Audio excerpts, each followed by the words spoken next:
G'day everyone and welcome to episode 4 of the Spudfit Podcast with Adam Guthrie. What an honour it was to sit down with Adam. He's an amazing, inspirational guy with an incredible story to tell, and it's a real pleasure to be able to share that with you today. I met Adam at the Dr. Kim Williams Symposium. He was one of the speakers there, and he really did a great job of inspiring and motivating the room, and I think drew more than a few tears out of the audience too. And he did it again during this podcast, just quietly.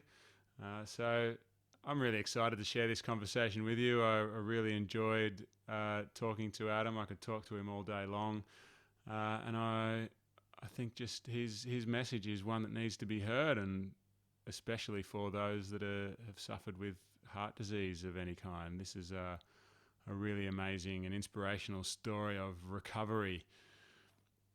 Before we get onto that though, if you want to find out more about me and what I'm doing, then you can go to www.spudfit.com, and you can there we've got books for sale and we've got t-shirts for sale. You can buy a book called the DIY Spudfit Challenge, which will help you to do your own Spudfit Challenge.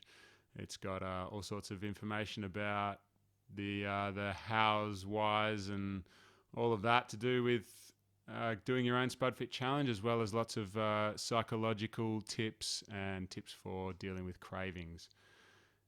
That's at spudfit.com. Also, I have to thank my wife, Mandy Van Zanen, for doing the theme music for this podcast, which you'll hear in just a second when I shut my big fat mouth. Until then, if you're interested in finding out more about her, then you can go to mandyvanzanen.com and you'll learn more about her and the amazing music that she's made in her past and continues to make. Thank you, Mandy. All right, Adam Guthrie, episode 4 of the Spudfit Podcast. Here we go.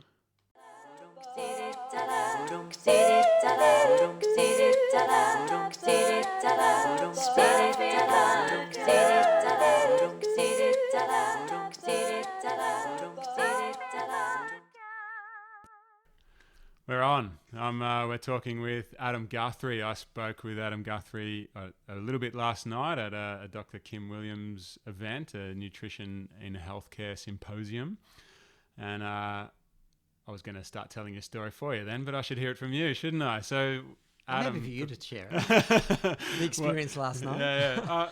Before we start, though, I have to explain that for the other interviews I've done, I've had a lot of, not a lot of time, but I've at least done some research before we started, and I've had some notes in my book of topics I wanted to cover and questions, but this sort of came up spur of the moment. So I've heard you talk last night, and apart from that, I don't really know a whole lot about you. So let's wing it and see what happens, eh? Sounds good. We'll get to know each other. Yeah. All right. So who is Adam Guthrie? Who's Adam Guthrie?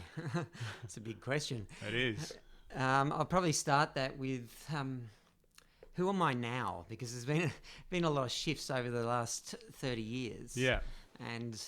But who am I now? I'm a person I'm a heart attack. Who am I now? I'm a heart attack survivor. That's what I am. And now I share that story of how I recovered from a heart attack to give people some inspiration and hope, and know that there's another way of healing rather than just taking medications. Yeah.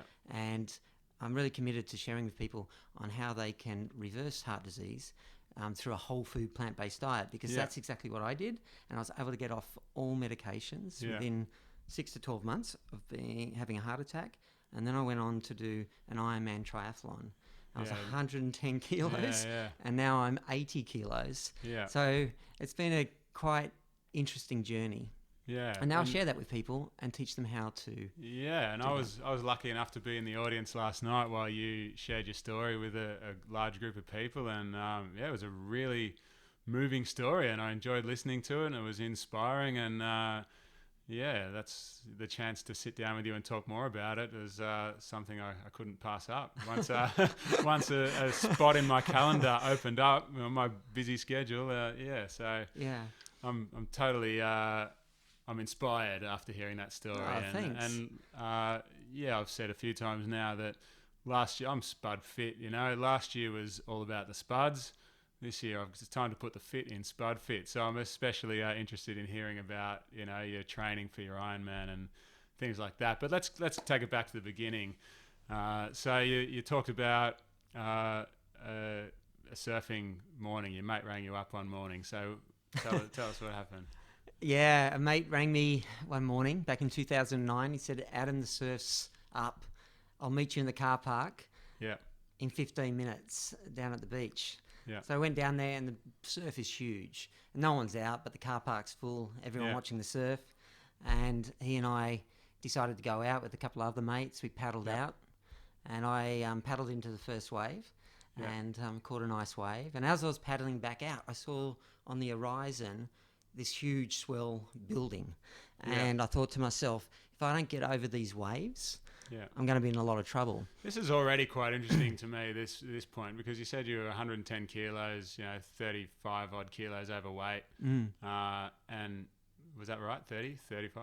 Anyway, you were way too heavy. Yeah. But you're still an active guy. You're out surfing, and you've got to be reasonably fit to be out surfing. I wasn't that fit, and No? Okay. and I, in actual fact, I always used to ride a shortboard, and Okay. I'd just gone to a longboard because I couldn't paddle the shortboard anymore. Right. And maybe it couldn't hold you up so well. that's right, and that's what scared me, because with a longboard in really big surf, hard to handle. And and I think to myself, gosh, if I don't get over these waves, I'm gonna I don't know if you've ever experienced being held under waves for a long time. I've surfed as well. Yeah. Probably maybe not as much as you, but I've surfed. Yeah. So I I was scared that if I didn't get over, I'm not fit. I haven't been doing any exercise for a long time.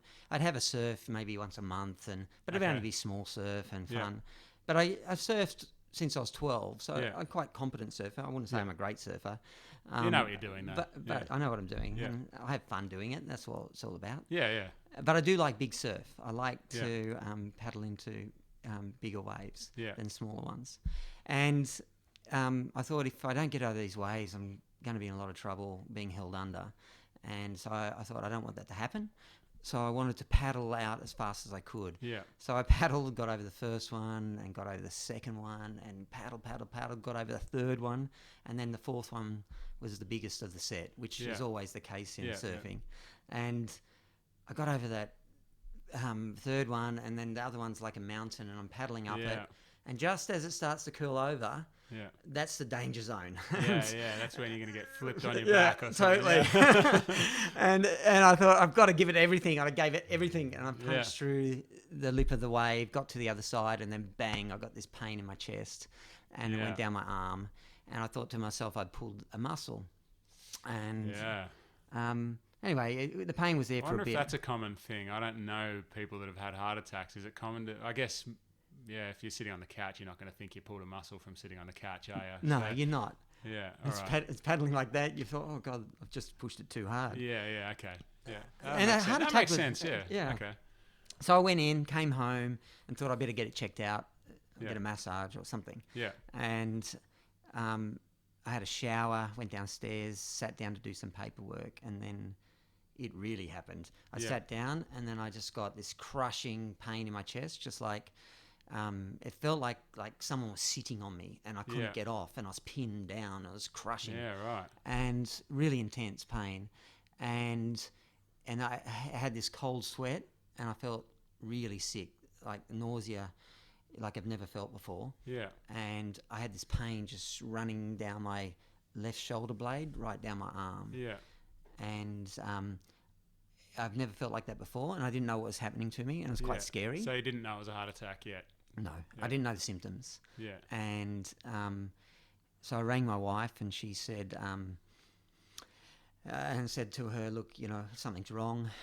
Can you take me to the hospital? And she said to me, oh, Adam, don't worry, you're just having a heart attack. But not a heart attack. Don't worry, Adam, you're just having a panic attack, she said to me. Not, Freudian slip there. Yeah. But she, anyway, so she said, I said to her, no, something's really wrong. Can you take me to the hospital? And she said, look, I'll be home in 30 minutes. So we'll go to the hospital or go to the doctors. she took me to the. She said, "Look, I got off the phone from her, and I said, and I thought to myself, look, something's really wrong. I'm not right." So I rang my mother-in-law, who lived down the road, and she came and picked me up and took me to the hospital. Okay. And then I got to the hospital, and I walked in, and they rushed me straight into a bed, and they put all these gadgets on me, stuck needles in me, took all this blood, and then they came back sometime later. I don't know exactly how many minutes, but they came back and said, "Adam, you've had a heart attack." And I said to them, "You got to be kidding. I can't have a heart attack. I'm a vegetarian. I've been a vegetarian like for 30 years, 20 years. You know, how can a vegetarian have heart attacks? They're not meant to." Yeah, that's a rude shock then. It was. Yeah. And I was only 39 as well, so I thought, how can this happen? It was a rude shock and scary. I didn't know what to make of it. Absolutely. That would, to think that you're someone that's got no risk of a heart attack to suddenly having one. And, you know, just being out surfing in the morning, you're a healthy guy, or you probably think you're a healthy guy anyway, you know? Well, that's an interesting point. I did think I was a healthy guy, even though I was big. And I look back at the before, my before photos. Yeah. And I can't believe how big I was, because in my mind, I actually thought I was still, I felt I was in shape. I felt I was good. I thought I was a strong vegetarian. I'm big, but I thought I was full of muscle, but I wasn't. I can relate to that too, because I grew up I was an elite junior long distance kayaker, and once I finished with that, then I played local footy, and I was always a little bit overweight, but I was an athlete, and that idea that I was an athlete sort of never left me, even though I clearly was not anything close to an athlete. A year and a bit ago, I still would tell myself that I was. I know, and you believe it. Yeah. And then, that sometime or another, you just got to accept that. I used to be an athlete, I can relate to it too. It's like, and I was really active when I was young. I used to like rugby league, and I was cricket, and everything sporting I was into. Yeah. And I just loved to run when I was younger as well. It was a cool thing. But when you get older, you get into work, and it sort of takes over. Yeah, it was really, I put on most of the weight when I became vegetarian. I was 21 when I became vegetarian, but it wasn't. I was a very healthy vegetarian. Yeah. I was in good shape up until I turned 30, and then I started to put on weight because I was working a lot, 7 days a week, long hours, always in the car. My car was my office, and I'd be pulling into service stations and going grabbing bottles of Coke and chips and chocolate bars. It's all vegetarian, and I just put on this weight, and I love to eat. Yeah. And it's interesting, I've heard a few of your podcasts and your vlogs, and it's really interesting about the emotional eating. And I was in a situation where I wasn't satisfied in my work and how my life was, and it wasn't the picture I had for myself at that point in time. And during that time, I put on a lot of weight because I was trying to cover up this emotion that was trying to surface, and I didn't want to look at that emotion and deal with that emotion. Exactly, I can totally relate to that too. It's like, it's hard. I don't blame you for it, because it's hard dealing with these negative emotions or these, whatever issues are going on in your life. It's hard to face them and, stare them down, so to speak. And, it's hard to work through this stuff. And it's so much easier to have a box of ice cream and totally. Whole box. Did you used to sit there and just eat a whole box in front of the TV watching a movie every night? Me but too. That's it's easy. That's the easy way out, isn't it? And it doesn't actually fix anything, but you don't think that at the time. You think, geez, this ice cream's good. I'm glad I don't have to think about that shit day I had. I feel you. I know exactly how that feels. And I used to, I don't know about you, but pizza was my thing as well. I was big pizza. Well, yeah? Definitely, yeah. 2 big pizzas, vegetarian pizzas full of cheese, and I'd go through 2 a night. It's like I'm doing that 2 or 3 nights a week. Yeah, I would have had a large pizza to myself and probably a litre of ice cream and a litre of Coke to go with it as well. Join the club, buddy. High five across the table there. Oh, those were the days. No, no. I'm really glad they're gone now because it led to a heart attack for me. Yeah. That's where it ended up. Yeah. I had, let's come back to the heart attack. Yeah. So they told me I had a heart attack. They airlifted me from Shellhaven Hospital on the south coast of New South Wales to Sydney, and to do an angiogram. And when they did the angiogram, they discovered that the inside wall of my artery had torn, and this little flap was hanging off the inside wall, and then a blood clot happened to try and heal that tear, and that stopped the blood flow. And that little tear had started to happen where plaque was building up underneath the artery wall. And apparently most heart attacks happen at that early stage of plaque build-up. If you watch Forks Over Knives, Caldwell Esselstyn explains it in there. Yeah. And that's how a lot of heart attacks happen. And that's why you see really fit guys getting these heart attacks. Yeah, you often hear about, who was the guy? It was a long time ago now. Crazy John, the telephone company guy. Yeah, I'm not trying to make light of it, but he was, big successful businessman, fit looking guy, and out for a walk one morning and just dropped dead of a heart attack, and like seemingly nothing was wrong with him. He was in good health, and I imagine it was something along the similar lines to what happened to you. Exactly. You had no idea it was coming. And I've heard of, triathletes and other athletes that are super fit, on top of their game, look like amazing, really super fit guys, and they'll be on their ride and they have a heart attack. Yeah. And Caldwell Esselstyn, I'm pretty sure if I watch it again, so he says that once you get past that time, if you don't have a heart attack in those early stages, it's a long time before you have a heart attack when the plaque starts to build up and block the arteries. And then, that's when you're in your 60s and 70s where it happens. So I was sort of pretty unfortunate it happened, but I'm very fortunate that I'm still alive because not many people... It depends which way you look at it, If you didn't have that, obviously no one wants to have a heart attack, but if you didn't have that heart attack, what road would you have gone down? That was a life-changing thing for you, and maybe you would have just continued on down the road if that didn't happen. So 2020 hindsight, perhaps it was a good thing that you had the heart attack. Well, it was a good thing because I'm really happy. I haven't I've never been this happy. I've come to a point in my life where all of a sudden gratitude is one of my daily routines, and I'm just so grateful to be here. That's a really good attitude, Yeah, and it feels good. And it's been a lot of work to get to that point, There's a lot of things you have to cope with mentally and overcome those. And in actual fact, my whole life has been a bit of a roller coaster. I remember even as a kid, I was always searching for something. I didn't know... I just always felt uncomfortable in my skin, I always felt uncomfortable around people. Even though I'm quite gregarious now and, I love to talk, and but I'm actually an introvert. Yeah. But I've learnt how to do that, and even being when I'm out there in the extrovert Adam, I have to retreat and go into a cave and to recharge because it drains me. I'm the same.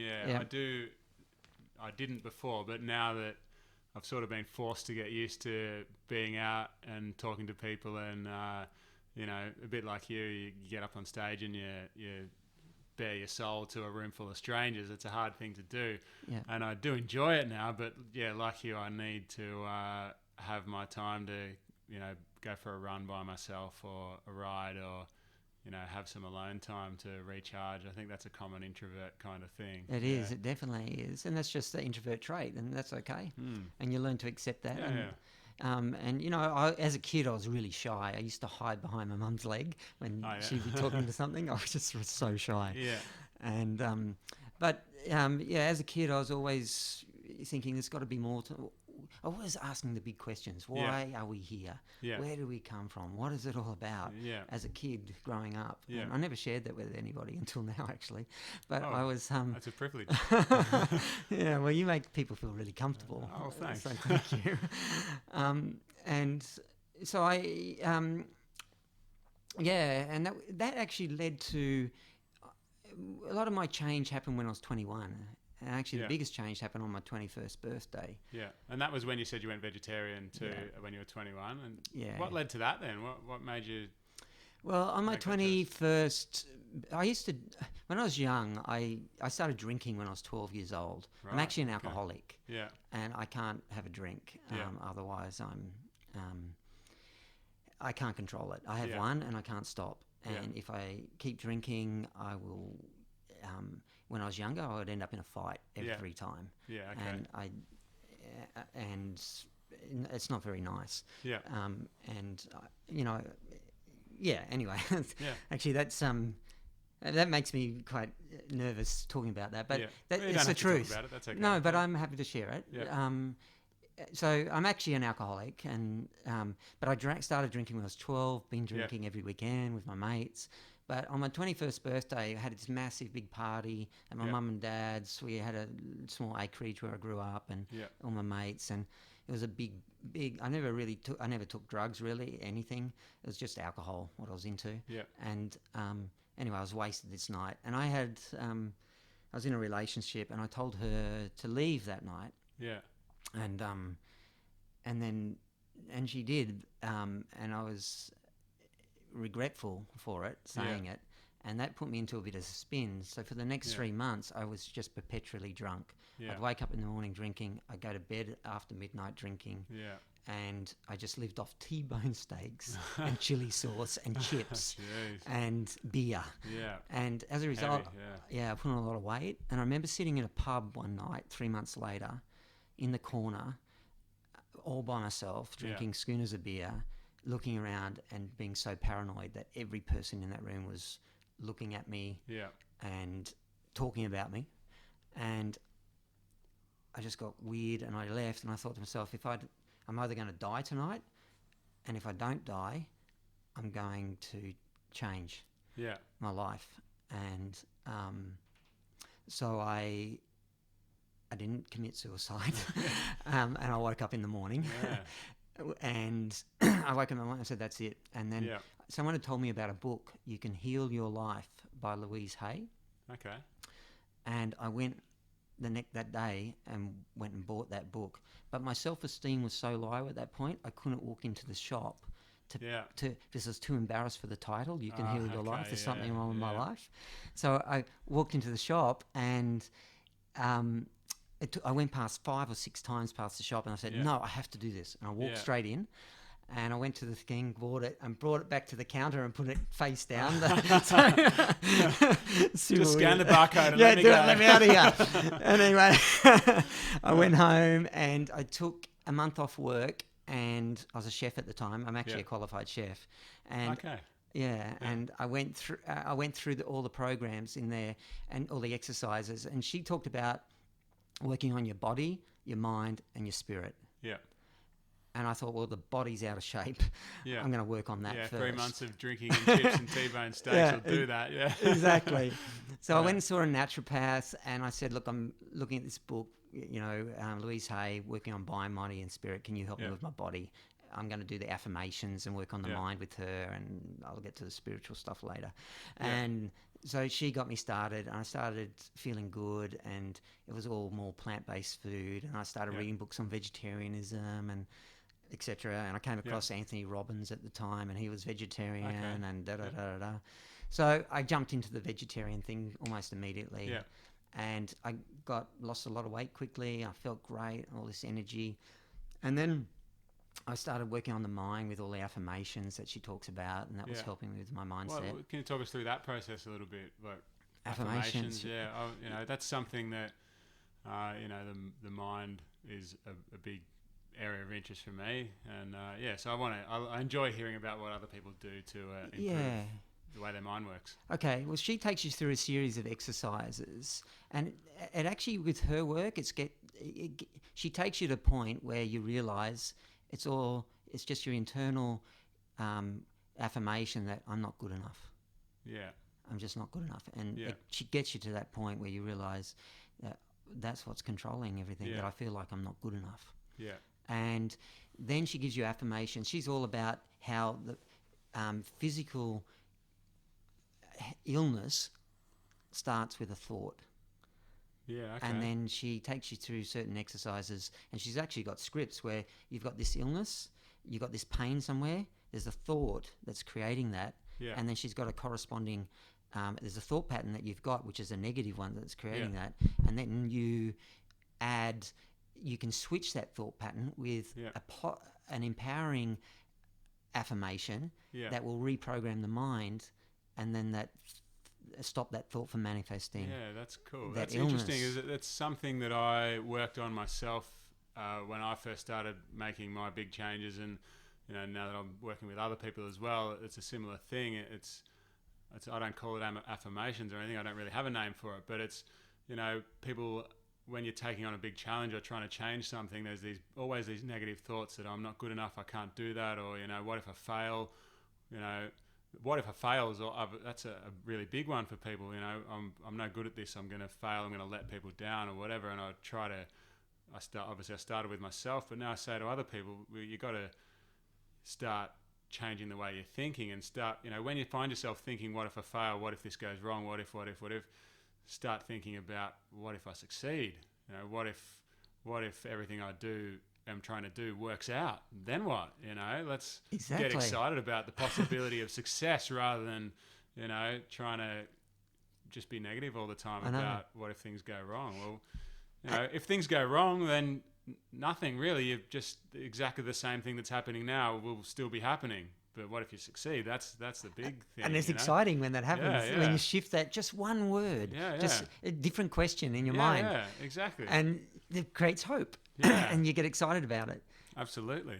Yeah, so, I recommend her book because, if anyone's listening, grab it and go through her exercises, and you learn all about affirmation in there. I'll try and find it and put a link in the podcast page, so go and look it up, So then, that was all. I was becoming happier, and I was starting to change, and opportunities were coming my way, and just everything was looking up. It was cool.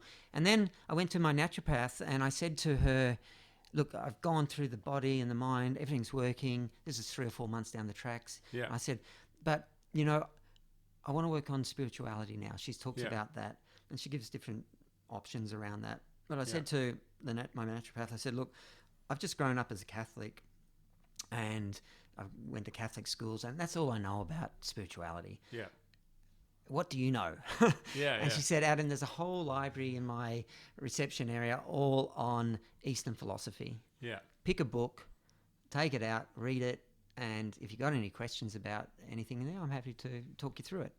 So a book I pulled out was called Liberation of the Soul, and it was based on a philosophy in India called Sharat Shabad Yoga, which is it's a yoga, it's a meditation yoga, which helps you come in contact with the soul. Yeah. Well, what they say is the soul, which is an energy that is flowing through you and I. It's the same energy. It's actually the energy that sustains every living thing. Yeah. And it teaches you how to come in contact with that. Okay. And that energy manifests in light and sound. And then they teach you how to listen to that sound and follow that sound and light back to its source. Okay. Which is where you come from. It's pretty deep. Yeah, that is deep. Yeah. But it just grabbed me, and so I explored that, and I follow that philosophy to this day. And the principles of that philosophy are eat a vegetarian diet, with no eggs, and or even a vegan diet, and live a moral life, no drugs or alcohol because it affects the mind, Yeah. and you can't still the mind in meditation if you're Yeah, under okay. influence Yeah, of that. yeah, that makes sense. Yeah. It takes over. You know, Yeah. put some alcohol in there, and you'll go do things that will create bad karma. Yeah, well, and meditation, yoga, it's about keeping your mind still, isn't it? Yeah. How can you keep your mind still? You can't still. When you're drunk, yeah. That's right. It keeps going. You can't keep any part of you still, let alone your, alone your mind. Yeah. Yeah. So, and then it's, and then a couple of hours meditation a day.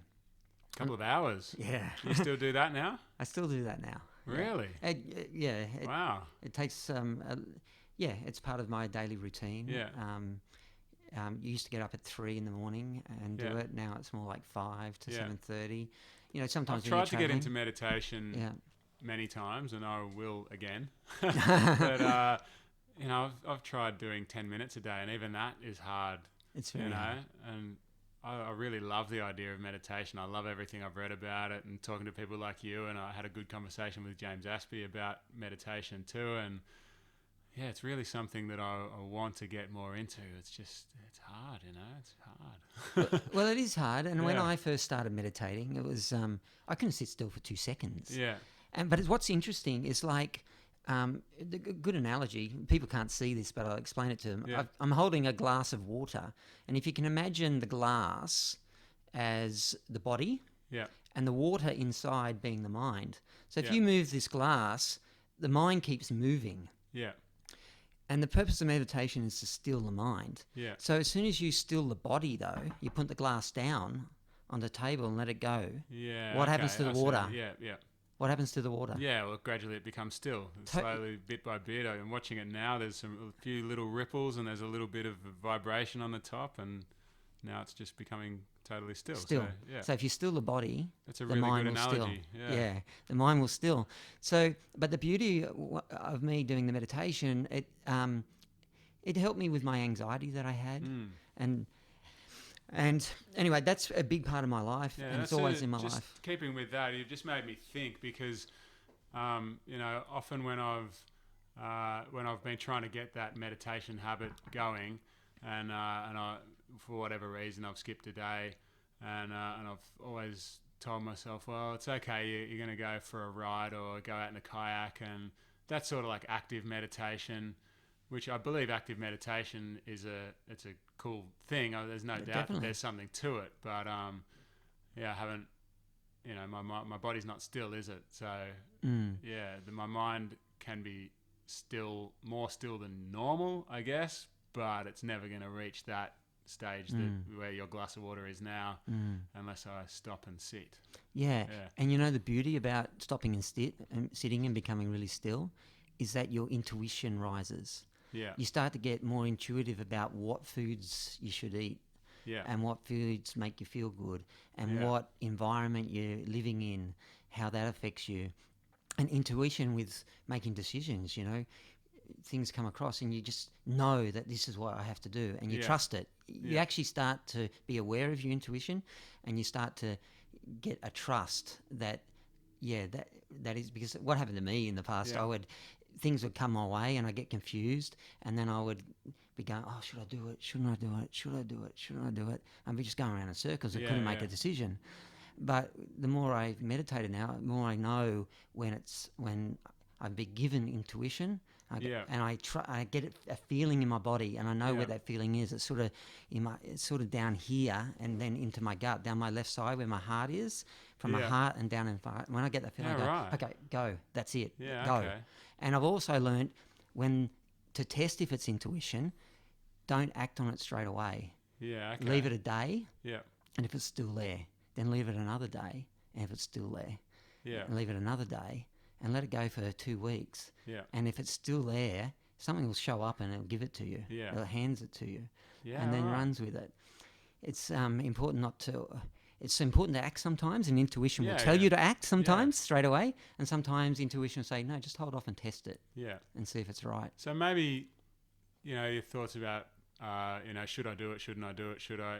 It comes from, you're having some sort of internal debate going on. There's reasons why you shouldn't, reasons why you should. Do you find that meditation and being more aware of your thoughts allows you to tell which side of the debate is bullshit. Basically, you can maybe you quiet the debate quickly rather than listening to both sides. You can easily pick up on which side's trying to argue for something that's good for you and which side's not. Yeah, you definitely do end up knowing the difference. Yeah. And you don't question it anymore. It's just the feeling you get, and you go, act on it now. Do the action. Yeah. And just let it unfold. Yeah. And sometimes that's scary. Yeah. To take that action in that direction. But you just know it's going to work out. Yeah. You know, and it might not work out the way you think it's going to work out. Yeah. But it's something that's the other thing that I've learned, that meditation has helped me understand, and that I've learned from it, is that you can't control the events in your life. Definitely. But the only thing that you can have control over is your thought and your attitude to what happens. Yeah. Something you might think that this is bad situation that's happened to you. Yeah. Or you might think it's a good thing that's happened to you, but if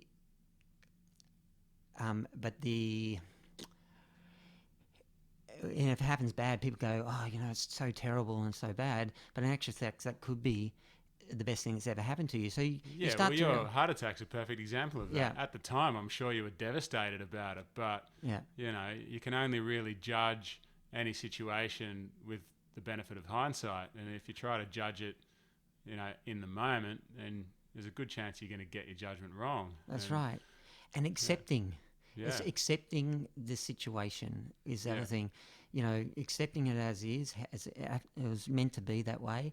And then that once you accept, I find that it allows you then to move forward and go, okay, that's okay. And now we can move forward with more positive. For me, that was massive with my journey as well. Just accepting that, like I said, I'm not an athlete. It's time to accept that. I am not healthy. It's time to accept that. And a big thing was that I had to accept that I couldn't be trusted with food. And I've got to make some rules here, and I don't do anything outside those rules, because if I try to make a decision, it's probably going to be wrong. So just time to accept that and just deal with the situation. And so I love your thoughts on acceptance as well. Just accept the situation and do something about it. Act rather than sitting and thinking and worrying and whatever. Do something. Exactly. I think last night in my talk I said, action separates the doers from the talkers, and things happen. You had that slide last night with the 4 squares, and I can't remember all the words that were in the squares, but that when you talked about action, that really resonated with me. You've just reminded me of that part of your talk. So, can we go? Do you want me to? Yeah, that'd be cool, because that was one of my favorite bits of what you spoke about, was that 4 square. Anyway, you can explain it. So it's all about your beliefs, is what that little frame is about. So one of the things that I worked on to recover. Actually, this is a good segue back into, recovering from the heart attack to do an Ironman. But one of the things I worked on to recover from the heart attack was my beliefs about something. And the reason why the beliefs came about, the thought about beliefs came about, was because after I got out of hospital, I took the medications.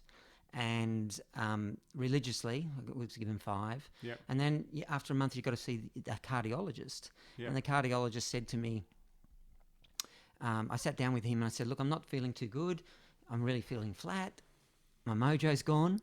Yeah. And he said to me, well, Adam, it's some side effects, but you need to get used to it. You're going to be on these medications for the rest of your life. And I said, well, I don't want to be. I don't want to feel like this for the rest of my life. Yeah. And he said, well, it's your lot in life, so you need to get used to it. Yeah. And I went, in my head, I don't think so.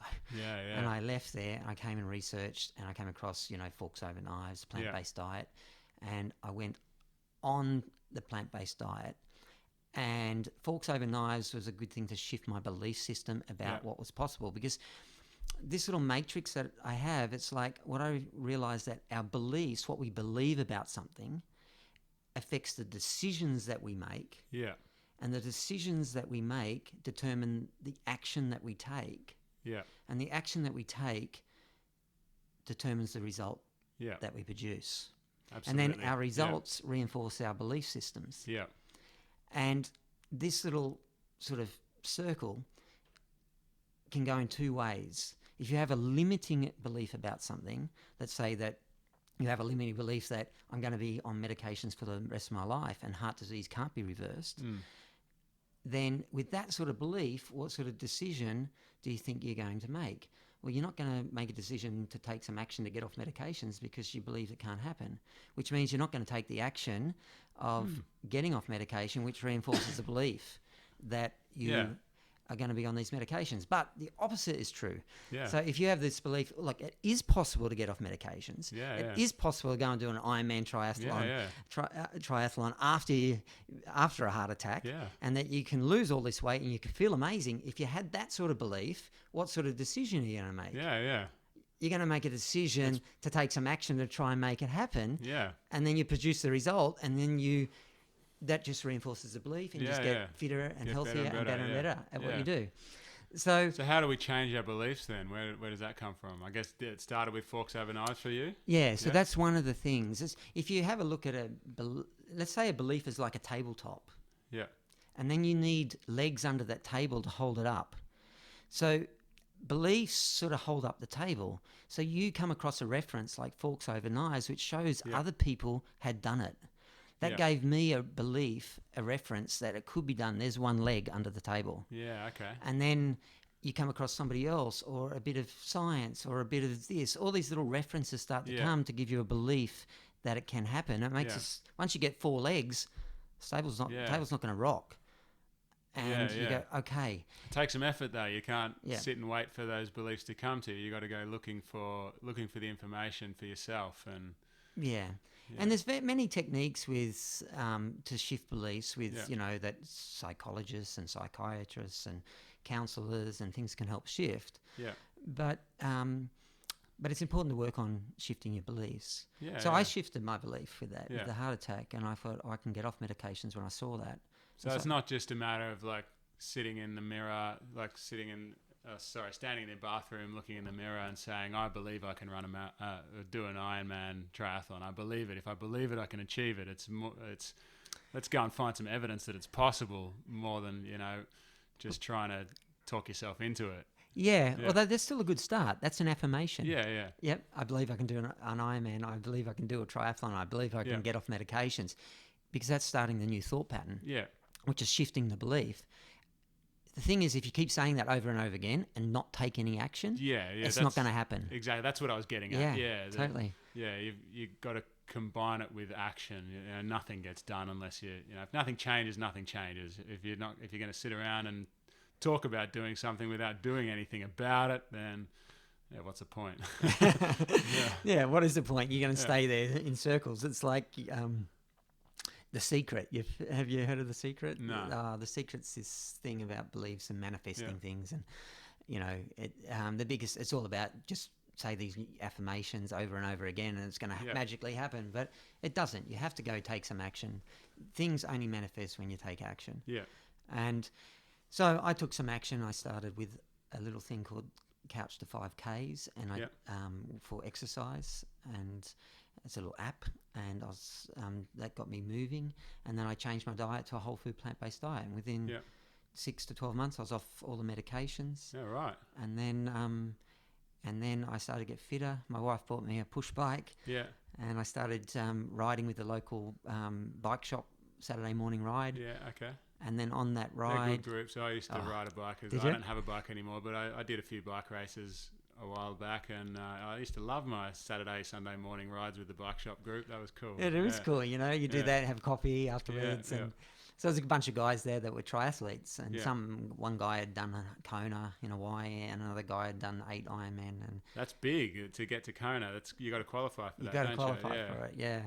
So one morning they said to me, Adam, we're thinking of doing an Ironman. Do you want to come, and we're training? Do you want to come and swim with us one morning? And swimming was my sport when I was a kid. I was in the pool every morning, for a for an hour or two, and Yeah. before school, I used to fall asleep in school because I was swimming so much in the mornings. Yeah. But anyway, they asked me to go, and I said, yeah, I'd love to. And so I joined those guys, and one of them was a GP, and Yeah. I told him about my story of the heart attack, and he got Yeah. really interested, and he and I became pretty good friends, and we Yeah. used to ride together, just the two of us. Yeah. And one ride, he said to me, Adam, it would be really cool to take you from MI, myocardial infarction, which is a heart attack, Yeah. to IM, Iron Man. Yeah. And I went, what? And I said, do you really think that's possible? And he said, yeah, I think we can do it. He said, I'm a doctor. I've done 8 Yeah. Ironmans. I can coach you to do it. Yeah. If you want to do it, let's do it. I said, okay, I'm in. Let's do it. Right. There's a change in belief right there. Yeah, change in belief. Yeah. And in actual fact, I've always dreamt of doing it. I used to see them on TV, and I thought, I'd love to do that, but Yeah. I could never be fit enough to do that. Yeah. Yeah. And I don't like pain, and I didn't want to, I don't like pushing myself that hard. Yeah. So anyway, I was in, and he trained me, and 2 years later, I crossed the finish line at Cairns Ironman in Queensland, and it was a pretty amazing moment, and tears I afterwards. can imagine. and- Yeah, that's a long way back from where you were to come to that point of crossing the finish line of an Ironman. I imagine that was an emotional A moment. very emotional moment, and I can't thank John, who coached me, enough to get me there. John was the doctor. Yeah. Yeah. And he actually for me it was pretty special because he saw something in me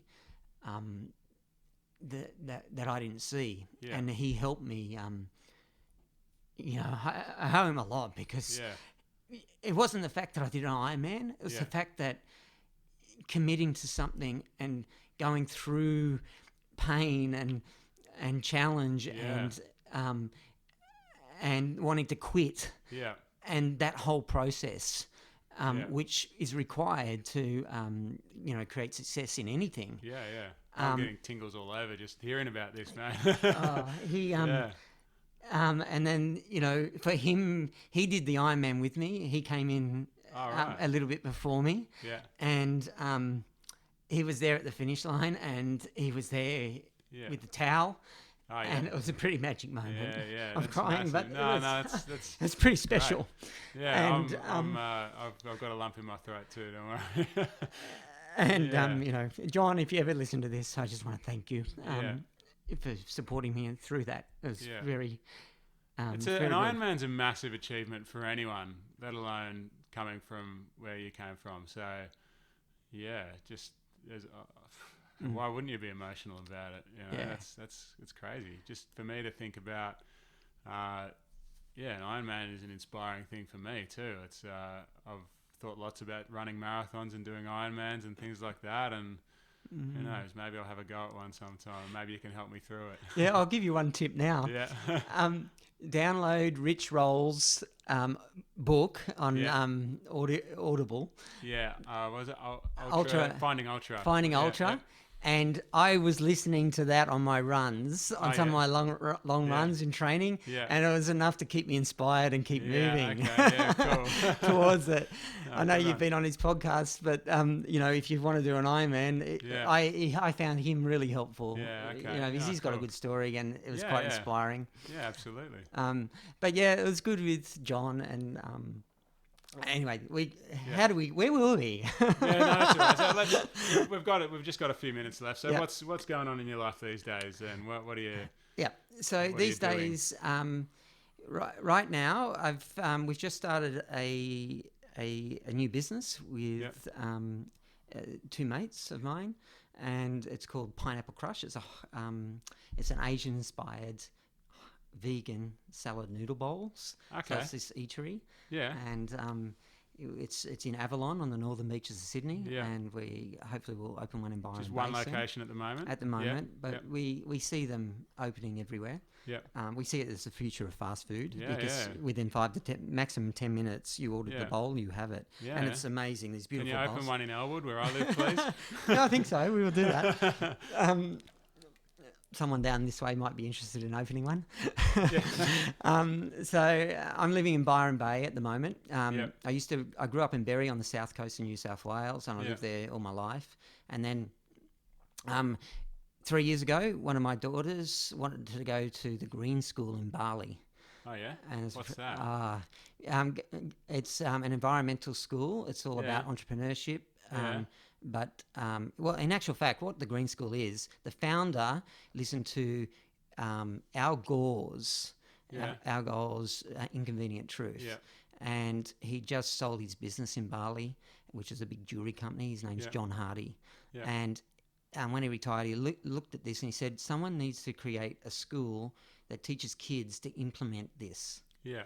and this message for the Yeah. future. But he said it needs to be based on entrepreneurship, because if it doesn't Yeah. fund itself, no one's going to, these changes won't happen. Yeah. So it's all about creating new product that's sustainable. Yeah. And it's all about sustainability. So they teach these kids this. And one of my daughters wanted to go there. Yeah, maybe I'll send my little boy there. That sounds like an awesome place. Yeah. So we spent 3 years in Bali. Both our kids went to green school, Yeah. on and off. Wow.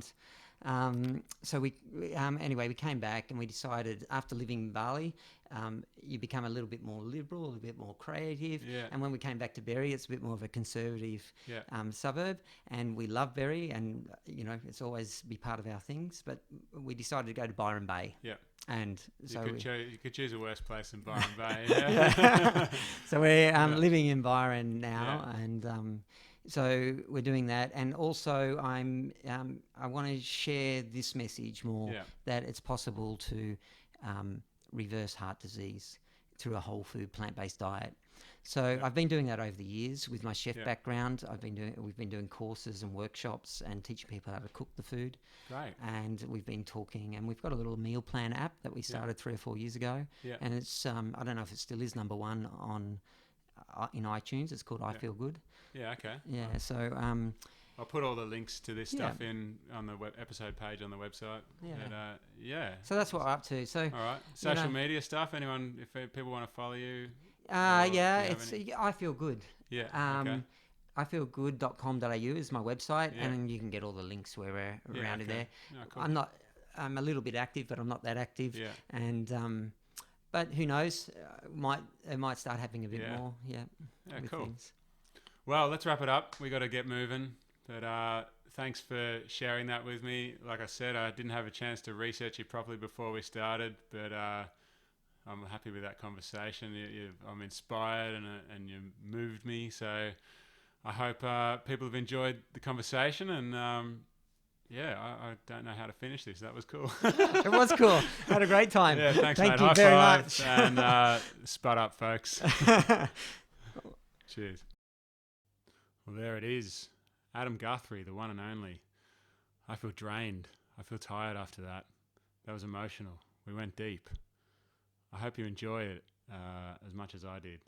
I could talk to Adam all day. That was a really good experience, and it really motivated me to do more and be more. So I hope it did the same for you. If you're interested in finding out more about Adam, then check out his website, ifeelgood.com.au. You can find all sorts of information there about what he's doing with his time, and you'll also find links to social media accounts through there. And you can also check out the show notes at spudfit.com and find links to the various things that we talked about in there. Thanks again to my wife Mandy for creating the theme music for the podcast. A little story about that, actually. We went to our local library to do some work, and we were in there working on getting the podcast published. And we needed some theme music, and we needed it now. We needed it fast. So I sent Mandy out to the car. Mandy sat on, if anyone's from around Melbourne, Mandy just sat parked in the car on Carlisle Street in St Kilda, and recorded that theme music directly onto her iPad in the car with traffic around and under pressure. And don't you think she did a great job? So go to Mandy's website, mandyvanzanen.com, to find out more about her and her music.